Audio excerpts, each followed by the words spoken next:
चलो आज हम लोग रेशियो एंड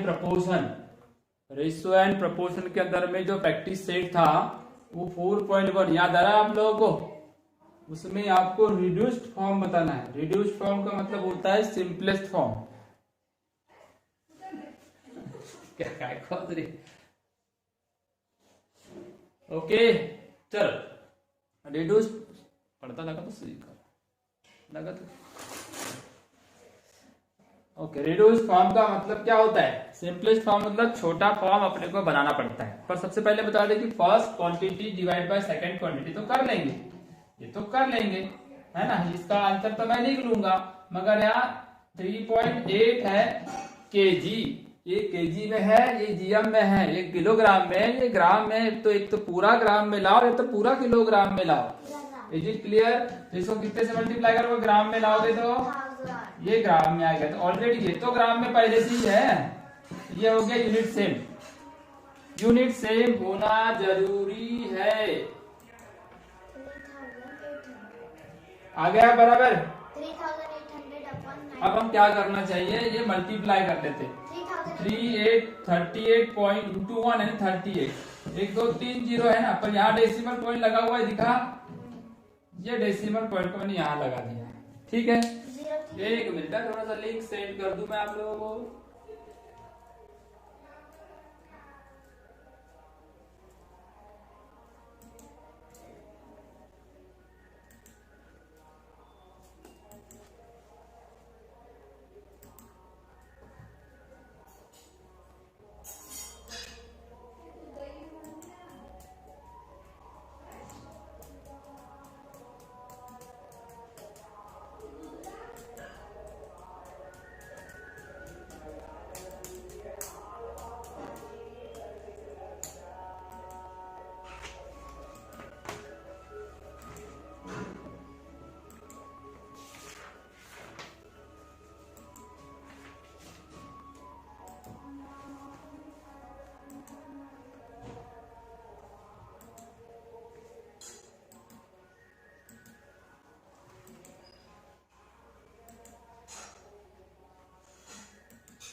ठीक है, मतलब किलोग्राम जो होता है ना, केजी जो होता है ना, केजी से किलोग्राम से आपको ग्राम में लाओगे तो 1000 से मल्टीप्लाई करना। 1000 1000 से मल्टीप्लाई करना है।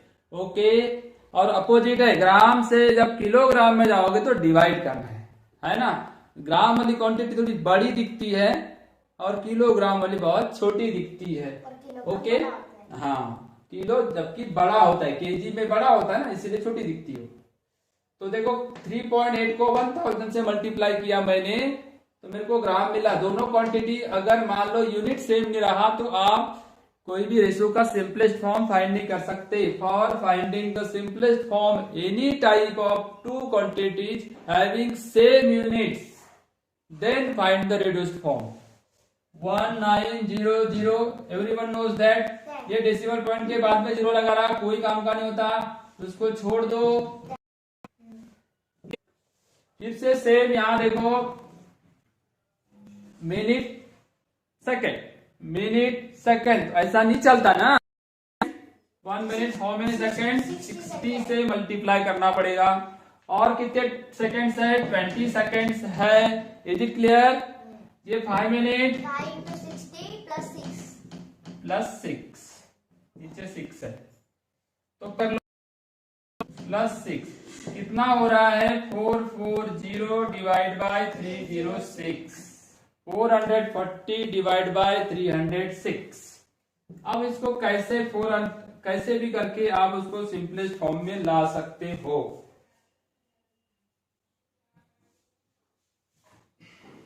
चलो 2 से डिवाइड करके देखते।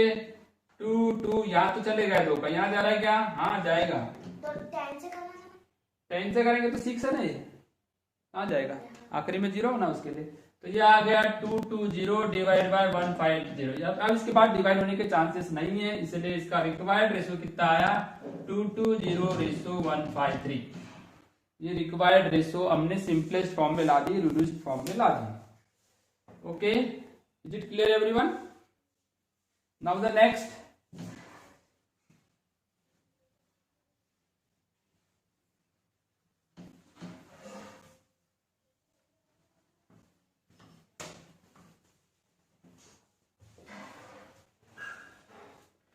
क्वेश्चन नंबर 3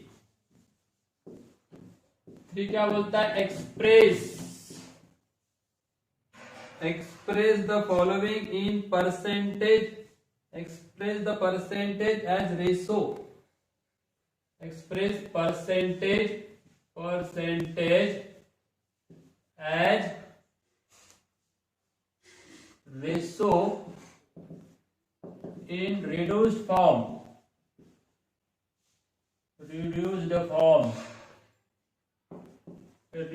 फॉर्म में ले जाना है उसको। ओके, तो रिड्यूस्ड फॉर्म क्या होता है? देखो फर्स्ट एग्जांपल से आपको क्लियर हो जाएगा। क्या दिया हुआ है आपको? 75:100,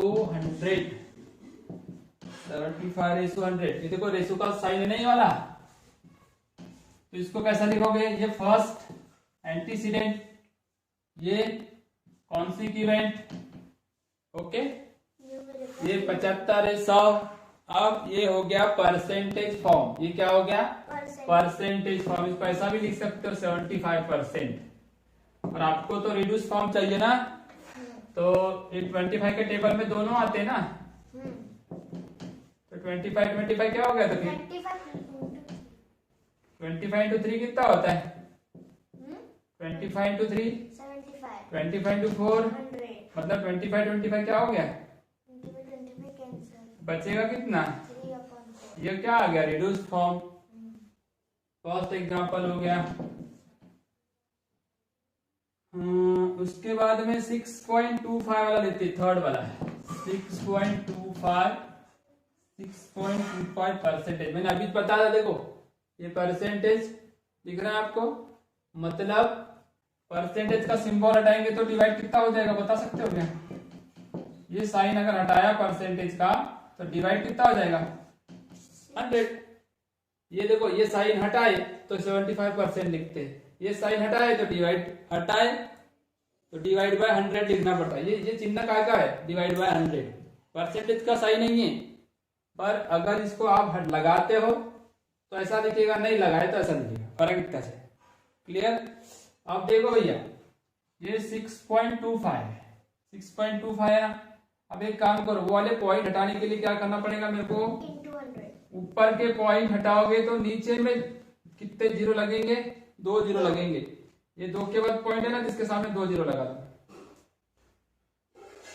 अब 25 के टेबल में तो बिल्कुल 100, मतलब 25 के टेबल में तो आना ही आना है। ये आ जाएगा 25 into 25। ये 100 मल्टीप्लाई 100 था एक्चुअली, इसको ऐसा भी लिख सकते था मैं, मल्टीप्लाई 100। ये 100 यानी कितना होता है? 25 into 4। और ये 100 कितना होता है? 25 into 4। तो 25 कैंसिल। ऊपर क्या बचा? 1। ऊपर कैंसिल हुआ तो 1 बचता है ना। यहाँ पे भी 1 into 1 4 कितना हुआ? 4। तो 1:4 आंसर है। कितना है? 1:4 आंसर है।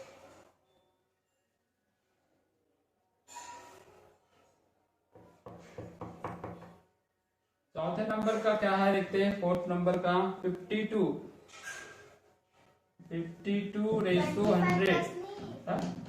25 into 25, 25 plus 25 वहाँ पे 25 plus 25 लिखा है, into आएगा। अच्छा 24 into 4 16 आएगा। कौन सा वाला बोले? उसके ऊपर वाला इंटू किया नहीं? प्लस दिख रहा है।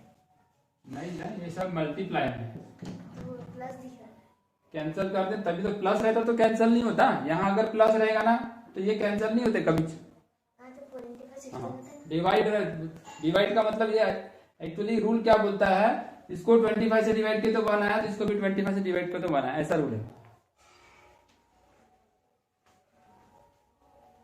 हाँ, तो ये 52/100 क्या होगा? 4 के टेबल में तो आ ही रहा है ना, 4 के टेबल में ये भी आता है 13, 4 4 तो 13:25। 13:25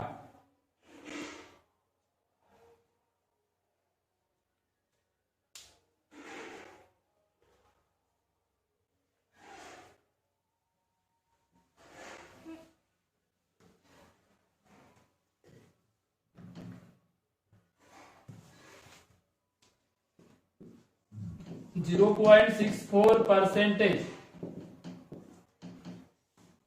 0.64, ये वाला चिन्ह हटाएंगे तो क्या लगाएंगे बताओ। इस 64 को अगर मैंने हटाया तो डिवाइड कितना हो जाएगा, 100 हो जाएगा। ये साइन, ये वाला चिन्ह क्या बताता है, डिवाइड। ये लगा रहेगा तो ऐसा दिखेगा, नहीं लगा रहा तो ऐसा दिखेगा। हाँ, अब देखो, अब ये पॉइंट को हटाना है तो इंटू 100 करना पड़ेगा। कहाँ पे, डिनोमिनेटर में, डिनोमिनेटर में। इसको, ये वाले पॉइंट को आपको हटाना है तो नीचे में 0 बढ़ते, ध्यान रखना, ठीक है क्या, ये 100।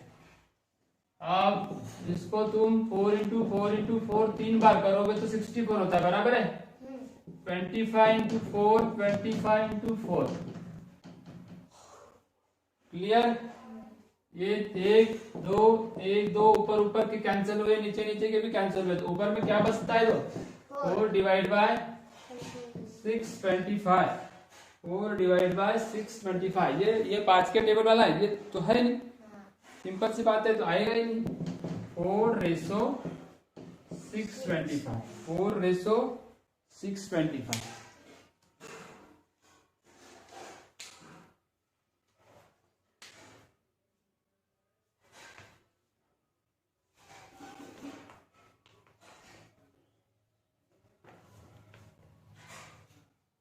चलो लिखो फटाफट।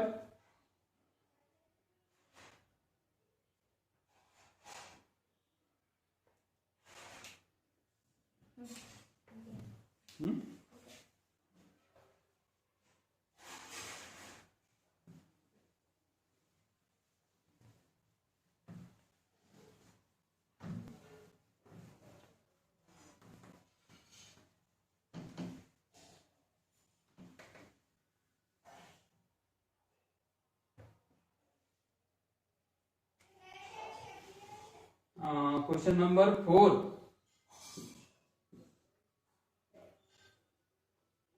3 person can build a small house in 8 days। 3 लोग, 3 आदमी एक घर को 8 दिन में बना देते हैं। Person can build a small house, छोटा हाउस जो रहेगा वो 8 दिन पहले इसमें, और दूसरा डेज। ओके, अपन पर्सन मान लिए x और डेज मान लिए y। ओके, वैसा तो ये इनवर्सली प्रोपोर्शनल का एग्जाम्पल, पर मैं अभी तुमको रेशो से बता रहा हूँ, शॉर्टली बता रहा हूँ। इन दोनों का मल्टीप्लाई करो, एक ही काम, वर्क। ये जो है 3 आदमी 8 दिन में वही काम करते हैं, इनका मल्टीप्लाई कितना है, इनका वर्क कितना हुआ, 24। अब बोलता है ये 6 दिन में अगर करेंगे तो ये क्या रहेगा, अपन उसको t कंसिडर कर लेते हैं, है ना, या पर्सन है तो p कंसिडर कर लेते हैं। इसका मल्टीप्लाई क्या आएगा, 6 इंटू p, 6p। ये दोनों वर्क क्या आएंगे, इक्वल आएंगे ना, तो 6p equal to 24। 6p equal to कितना हो जाएगा, 24। तो अब आपको डिवाइड करना पड़ेगा ना, डिवाइड बाय, बोलो 6p divide by 6, 24 divide by 6, 6 cancel, p equal to 4। कितने पर्सन रहेंगे, 6 दिन में कितने पर्सन काम करेंगे, 4। Okay, it is clear. Inversely proportional के एग्जांपल है। प्रोपोर्शनल क्या चीज होती है मैं आपको बताऊंगा, direct proportion, indirect proportion, mean inverse proportion जो होता है, ये सब चीजें मैं आपको बाद में भी क्लियर कर रहा। ऐसे वाले एग्जांपल देख लेते हैं, और भी बहुत सारे। अब 5वें नंबर का क्वेश्चन देख लेते हैं।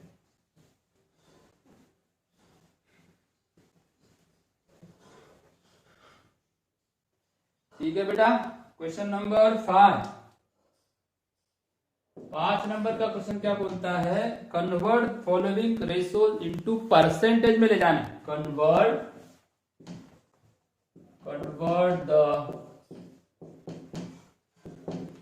फॉलोइंग रेशियोज इन परसेंटेज, ये परसेंटेज में ले जाना है। तो परसेंटेज में ले जाने के लिए डिनोमिनेटर में कितना चाहिए बोलो, 100 चाहिए। जिसके डिनोमिनेटर में 100 रहा उसको परसेंटेज बोलते हैं, परसेंटेज। ओके, तो फर्स्ट एग्जांपल है हमारे पास 15:25। 15:25 मतलब 15 डिवाइड बाय 25। अभी मेरे को बताओ 25 को कितने से मल्टीप्लाई करोगे तो 100 होगा? 4। अभी बताओ तुमने डिनोमिनेटर को मल्टीप्लाई करे तो साथ साथ जितना मल्टीप्लाई डिनोमिनेटर को करते हैं उतना मल्टीप्लाई न्यूमरेटर पहले से कितना है इतना है, सेम सेम रहना चाहिए। जितना यहाँ मल्टीप्लाई है उत्तर, तो वो रेशो पे कोई फर्क नहीं पड़ता। रेशो बड़ा आता है, रिड्यूस नहीं रहता, पर वो इक्वल रहता है। अब क्या करोगे बोलो?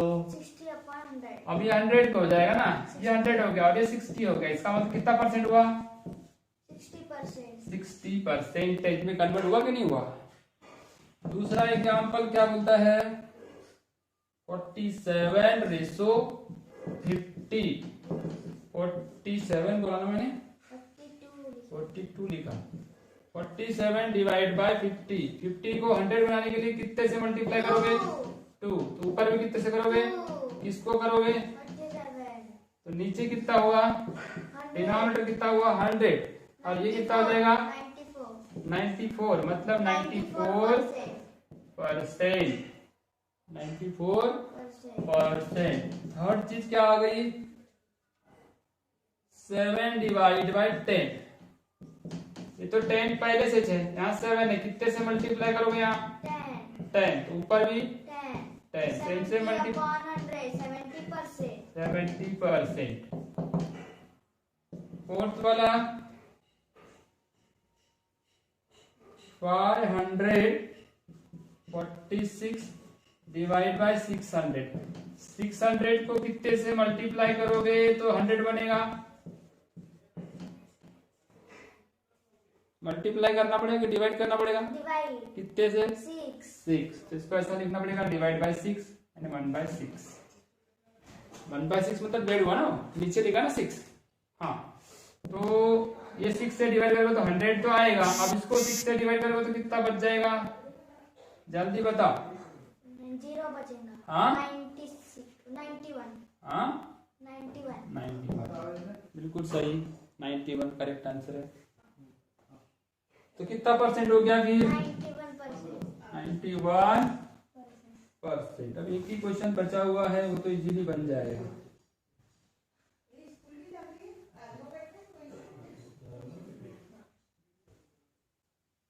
अभी कौन सा आता है देखो, इसके बाद वाले एग्जाम्पल में क्या करेंगे? थोड़ा सा डिफिकल्ट एग्जाम्पल है। 0.64% है ना, 0.64%। अब इसको कैसे बनाओगे बताओ? पहले से परसेंट में तो है, पर एक पॉइंट में, तो इसको काय में लाना? कौन था दूसरा एग्जाम्पल लीजिएगा? मैंने 5वां पहले वाले का ले लिया। 7/16 ये वाला एग्जाम्पल है। बोलो ये 7 को कितने से मल्टीप्लाई करोगे? है ना डिफिकल्ट, है क्या नहीं? 7 को कोई भी नंबर नहीं है ऐसा इंटीजर तो ऐसा कोई है नहीं। अब क्या करेंगे? 7/16 सॉरी 16 को कौन से नंबर से? डायरेक्ट तो नहीं होगा, इसको 4 बनाना पड़ेगा पहले।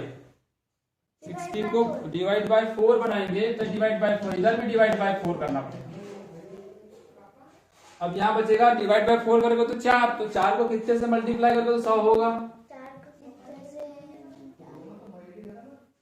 जल्दी 25। यहाँ पे भी 25। ठीक है। हाँ, तो ये कितना होगा? ये देखो 25/4। तो ये जो आएगा 25/4 को डेसिमल पॉइंट में ला सकते हैं अपन, ला सकते। अब देखो ये 4 1 जा 4, ये 4 4 जा 16, 25 to 4 100 तो हो गया, 100 तो हो गया। अब इसको परसेंटेज में ले जाना है तो और क्या कर सकते हैं? कितना हो जाएगा? डिवाइड बाय 100, ये 4, ये 7 5 जा 35, 7 2 जा 14 और 3 75, 14 और 3 17 होते हैं ना, 14 और अब उसको डिवाइड कर दो, इसको डिवाइड करो। 4 4 जा 16, 1 आएगा 15, 4 3 is 12, 4 3 जा 12, बच गए कितने? 3 3 यानी 30, 30 3 में नहीं जाएगा तो 37, 28 7 2 तो 5 43.75, 43.75 क्या हुआ है? Question percent. बहुत सिंपल था। कभी किसी को भी क्या करना, 100 में लाना था तो ये 100 से ये डायरेक्ट मल्टीप्लाई नहीं कर सकते थे, इसलिए इसको 4 बनाए। 4 बनाने के लिए क्या करना पड़ेगा? डिवाइड, इसको भी 4 से डिवाइड किया, इसको भी 4 से डिवाइड किया, बस आगे।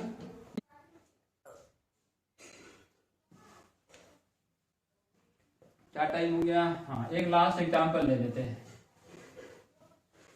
इसके बाद एक और लेंगे। Last example. हाँ, ठीक है। इस एग्जांपल में क्या है देखो, यहाँ दो लोगों की बात कर रहा है, आभा और उसकी मदर। सीधा इनका रेशो कितना दिया है पता है? 2/5। The ratio of ages of Abha, ages of Abha and ages of mother क्या दिया हुआ है? 2/5 दिया हुआ है। कितना दिया हुआ है? 2/5। इसको एक अभी बता दे कि इसको कोई भी नंबर से आप मल्टीप्लाई कर सकते हो। हाँ तो 5 कोई भी नंबर से मल्टीप्लाई, मैं एक्स से कर सकता हूँ ना मल्टीप्लाई। ये किसको बोलते हैं? Common multiple. एक्स क्या है यहाँ पे? Common multiple.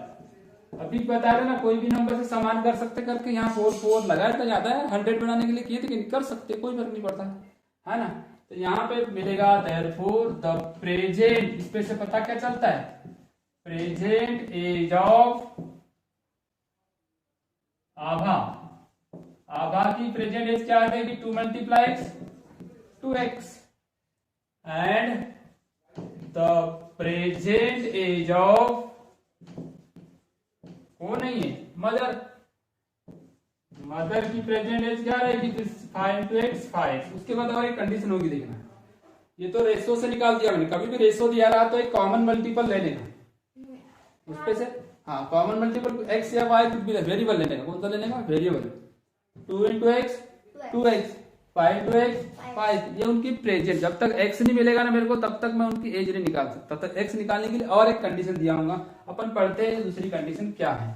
हाँ, दूसरी कंडीशन है at the time of Abha birth, जब आभा का जन्म हुआ था उस समय की बात कर रहे हैं। Her mother's age was 27 year. जब आभा का जन्म हुआ उस समय उसकी मदर की एज क्या थी? 27। कितनी थी? 27। ओके। इसकी मदर की एज, इसका जब जन्म, प्रेजेंट एज ये है, मतलब उससे हमेशा क्या रहेगी? कितने साल से बड़ी रहेगी वो? 27 से। अरे जिस समय जन्म हुआ उस समय वो 27 साल से बड़ी थी, बोल रहे हो? बराबर है। तो बाय गिवन कंडीशन,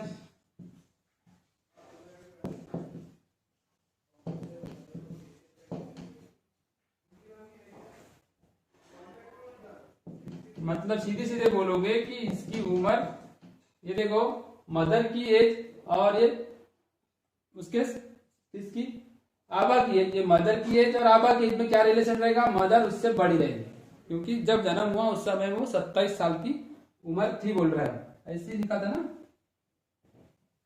बराबर बोले। 2 + 57 5 × 57। ठीक है, 5 + 57 ये 5 + 57 5 + 27 आना चाहिए। नहीं, अभी अपने को एक्स को निकालना है। एक्स कैसे निकालोगे? सब्ट्रैक्ट करोगे। क्या करोगे?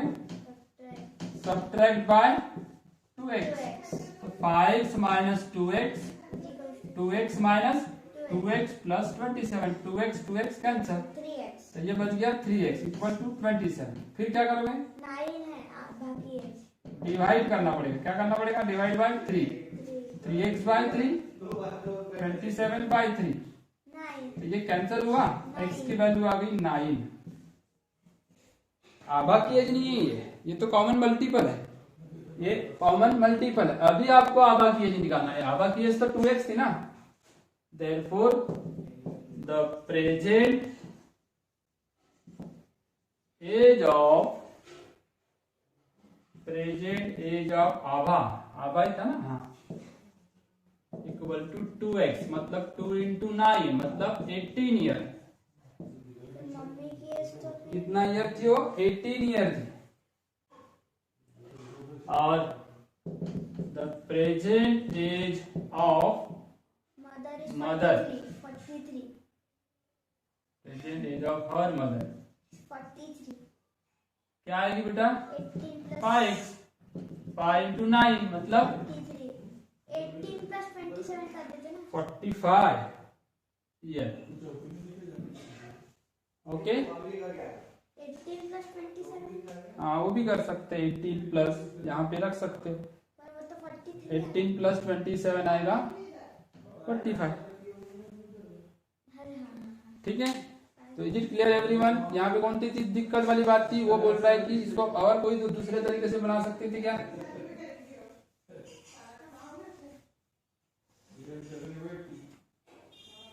जन्म के समय आभा की मदर की एज 27 थी। इसका मतलब आभा की माँ जो थी आभा से 27 साल से बड़ी थी। उसका एज 2x है, इसका एज 5x है। मतलब इसमें जो रिलेशन बनेगा, mother age is equal to Abha age plus 27। ये वाला इक्वेशन थोड़ा सा आपको समझ में नहीं आएगा जल्दी, है ना? क्लियर? फिर ये तो इक्वेशन को सॉल्व करने की प्रोसेस है, ये भी इक्वेशन को सॉल्व करने की प्रोसेस है। तो आपको ज्यादा ऐसे दिक्कत वाली बातें ही नहीं, कैसे बनाना है, क्या बनाना है, ये सारी बातें हुई हैं। तो आप लोग इसको होमवर्क भी कर सकते हो। अगर नहीं बनेंगे तो मेरे को बताना, मैं उसको बना के दूंगा। ठीक है ना? सबसे पहले समझ लो कि यहाँ पे कोई भी एग्जाम्पल वर्ड प्रॉब्लम को कैसे बनाए जाते हैं। ठीक है, कोई भी वर्ड प्रॉब्लम को बनाने के लिए क्या करना पड़ता है? पहले कंडीशन को समझना पड़ता है, फिर वेरिएबल को कंसीडर करना पड़ता है, फिर इस तरीके से हम बना सकते हैं। तो ठीक है बेटा, ओके, यही हमारी गाड़ी रुकते हैं और आगे कल हम आगे की एक्सरसाइज या तो एक दो प्रॉब्लम जो वर्ड प्रॉब्लम है उसको लेंगे। Okay, bye.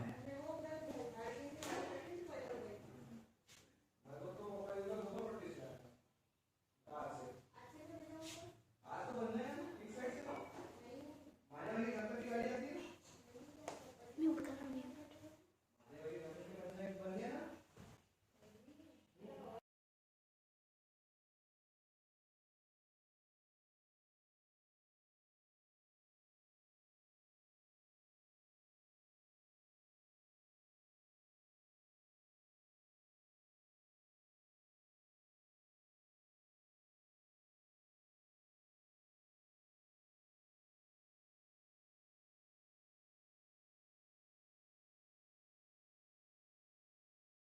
वो भी बहुत सारे इजी क्वेश्चंस है।